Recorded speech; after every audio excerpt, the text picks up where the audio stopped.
Hi guys, King here. Got a very special treat for you. I wrote a book, and now I'm gonna read it to you guys. I'm gonna start, uh, obviously from the beginning. Um, this is gonna be a series. I'm gonna put this video out, a new chapter every Sunday, and I hope you guys like it. So yeah. Title is Born to Hail. Author is me, King Kilius. I'll use that as my pen name and everything. Alright. Prelude. At last, there it is, he said to himself as he gazed at the ruins before him.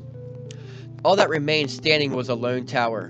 What a majestic place this must have been, he thought, as he walked through crumbled rooms and hallways, slowly making his way to the tower. After a long journey through the upper reaches, a land of nightmares, he found a resting place. Books of forbidden arcane arts locked away in the tower and out of reach of corruptible minds. Zarek walked up the stairs leading to the tower's entryway. Upon reaching the door, he noticed a slight shimmer in the space before it. Carefully, he made for the handle, not knowing what kind of spells could be placed on it.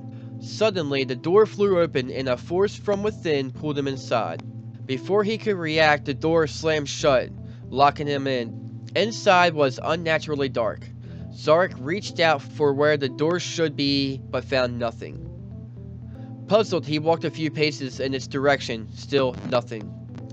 I need light, he said to the darkness. One by one, all around, torches sprang to life. He found himself standing in the middle of what appeared to be a giant vault. Filled with elation, he gazed at the wondrous sights around him. The walls covered in paintings and tapestries of gruesome monsters and epic battles. Also, beautiful landscapes ranging from grassy fields to snow-capped mountains. About the room lay implements of death. He came across a dagger, its make unlike any he'd seen before. Instead of a straight blade, it rippled back and forth, like small waves. Staring at the red blade, he noticed it seemed to dance slightly as if it was made of fire. He reached down and touched the blade, burning the tips of his fingers. Jerking his hand back, he knocked a sheath to the floor. Grabbing the dagger by its hilt this time, he sheathed it and attached it to his belt. As he walked, he scanned the vault over for a bookcase, searching for the real reason he sought this place out. As long as the legends are true and the tomes were locked away in there, the legends got him this far. No reason to doubt them now. No longer will he be a 2-bit illusionist, unable to do more than simple parlor tricks. Laughed at by real spellcasters who wielded such awesome powers. Power that he thirsted for. Power that he must have at all costs. Focus, he told himself. Once he acquires this power, they will pay. The world will pay. Tucked away in a corner, he spotted a bookcase. On it rested dozens of thick, leather-bound tomes filled with secret, forbidden ways to obtain power.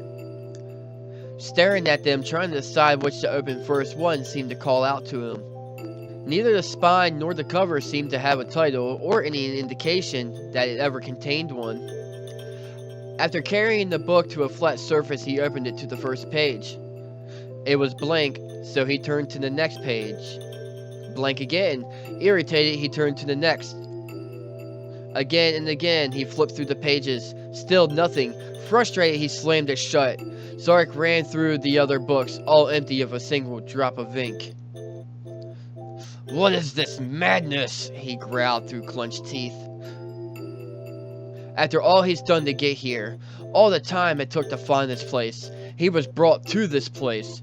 He was sure this was the reason for being brought here. Memories of the foul creatures that stalked him ever since he crossed the barrier. The fear of not knowing which night would be his last. Anger continued to boil inside him. He could feel it burning inside, building, begging for release. Fueled by his rage, he grabbed the dagger and drove it through the book that seemed to call out to him. Expanding from the blade, the pages began to char. In a rush of air, the books around him ignited. No longer caring about books, he sank to the floor and watched them burn. And the smoke of the burning tomes, arcane runes appeared. Circling around him, the runes enveloped him in a tempest of smoke. Building in speed as they spun closer and closer, Zark sat there unable to move. The maelstrom of smoke, of magic, lifted him into the air.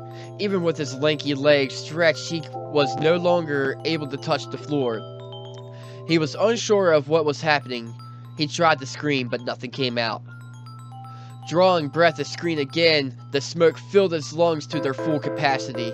Agony wrenched through his body, so overwhelming he wanted to rip the flesh from his bones. Unable to move, unable to scream, he had no choice but to endure and hope it would end soon. After what seemed an eternity, the pain melted away.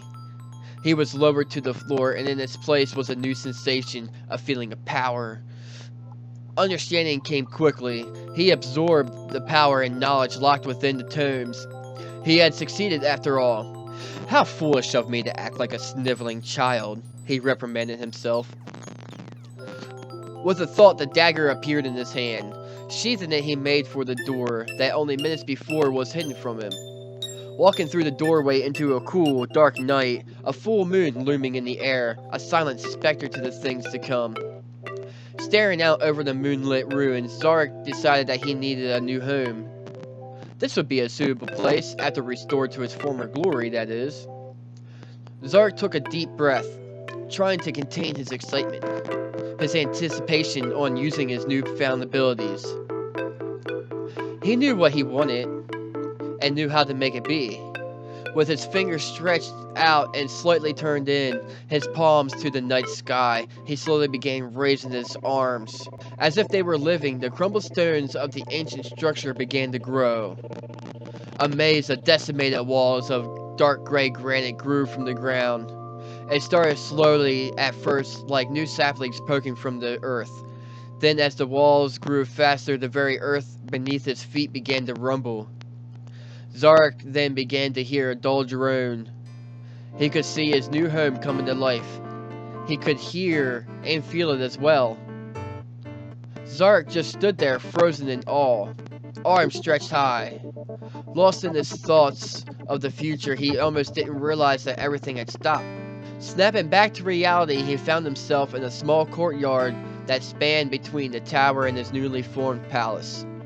Walking a cobblestone path, he came upon a set of double stone doors.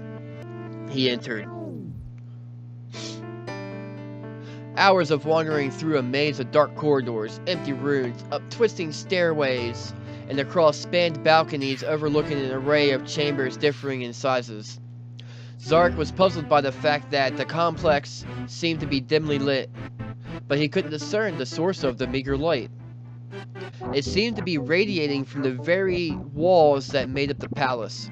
At the end of a particularly long corridor aligned with randomly spaced doorways and intersecting halls, Zark came upon a large door. At least he figured it to be a door by the fact it was made of a different stone. The stone was glossy and darker than the moonless night. Veins of white and red ran throughout the stone.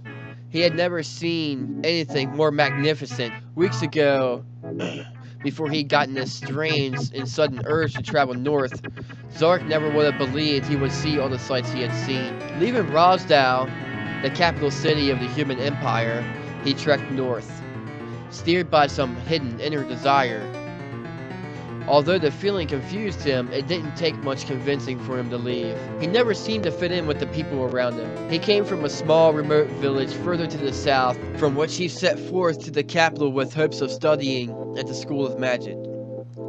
Try as he might, in his years of study, Zark could never seem to accomplish anything more than minor illusions. It was enough for him to make a little bit of money entertaining patrons at local taverns. The school, though, was a completely different story. Mocked and ridiculed by nearly all of his peers on a daily basis, he never made friends, despite trying. No one wanted to be seen talking to him, much less be near him. He even developed a crush on a girl with curly red hair, but never found the courage enough to speak to her. So he would end up gawking at her from afar. As a social outcast, the sparks of anger, jealousy, and envy spread throughout his thoughts. Many nights he would lay awake, plotting revenge against his many enemies. While the thoughts were entertaining, he knew he was powerless to do a thing. So when the strange sensation pushed him to leave, he did just that. After acquiring supplies and a horse, he set forth. Days of traveling the countryside, always in the northern direction, he spotted a cloud of dust looming on the horizon. Zark thought nothing of it and kept traveling for another hour. He could see that the dust cloud was growing bigger and closer as he went. Coming up beside a small stand of trees, the inner feeling inside sparked into an immense feeling of alarm. Quickly, guided by his instincts, he rushed his horse into the trees. He was able to cover his tracks, usually a minor spell, but to Zark it was quite taxing. He remained atop the steed, scratching between its ears to keep it calm. Moments later, a large group of large men thundered past in front of him. Zark had never seen men of such stature. Most slumbered well over 7 feet tall. The few remaining were taller yet. All of them were nothing but muscle. With their size and the fact that they wore only animal skin, Zark guessed them to be barbarians. Luckily, they all ran past without so much as a glance in the direction of the trees. They simply pushed forward with a single-minded determination etched on all the warriors' faces. Zark hadn't the slightest clue to what they were after, nor did he care, for he was no longer in their path. And letting the barbarians time to put some distance between them. Emerging from the trees and turning north, he set forth once again. The days rolled past without no more incidents, giving him plenty of time to wonder where exactly he was going.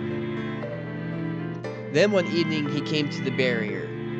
He had only read of the giant wall and books he was made to study back at the school. Standing a daunting 1,000 feet, Zark was hard-pressed to believe such a construct could exist. Said to be built by the dwarves and then enchanted by the elves to keep locked away the horrors that were pushed into the upper reaches during the purge. In a time nearly forgotten, all the races of the land combined forces together to purge the land of the evil that had begun to overrun it. No longer paying attention to where he was being drawn, he just let the feeling inside completely guide him. Zark's thoughts returned to the books.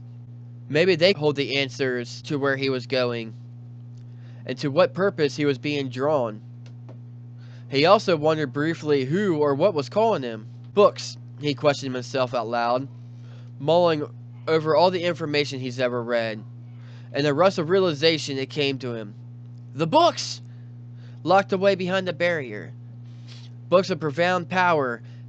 Power so strong that they were locked away from the rest of the land with the evil that began to inhabit it.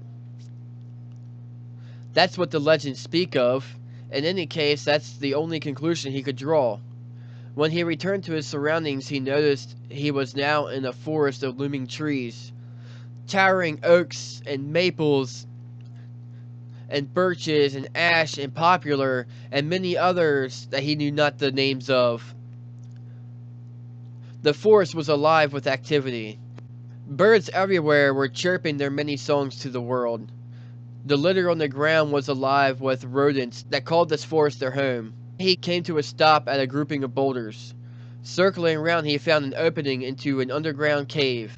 Having a strange feeling that he was being watched by eyes more intelligent than mere forest life, Zark dismounted. The feeling pulling him into the entrance of the cave, into the darkness. The cave ran underneath the barrier and into a land of fear, the upper reaches. Standing in front of this marvelous marble door and couldn't wait to see what was beyond, Zark used his newly acquired power to mentally push the door open and stepped into a large domed room. The dome, made entirely of glass, allowed light to flood into the room. The walls seemed to absorb the light coming from the ceiling. Zark now understood the dim light he noticed radiating from the walls. There was a dais directly under the center of the dome. The dais was bathed in the silvery light of the moon. Upon the dais sat a throne. Zark couldn't believe his eyes, for the throne was made in the likeness of a dragon's head. Mouth agape and the tongue rolled out in a way to form the seat, he was astonished by the craftsmanship of the throne. which looked as if it was made of the same marble as the door that he entered through. Cautiously, he crossed the room, walking up the stairs to sit upon his new throne. Zark noticed a piece of parchment folded into the likeness of a dragon. Sitting down on his new throne, he unfolded the piece of paper and read what was written. Prepare an army. He will come. Alrighty guys, that's the end of the prelude. Hope you enjoyed. If you have any comments, leave them below. Did you like it? Did you not like it? Would you like to see more? Or if you want to see more or not, regardless, I'm putting them out. And once again, I'm King. This is Senseless Gaming. Like and subscribe. Hit that bell icon so you stay notified.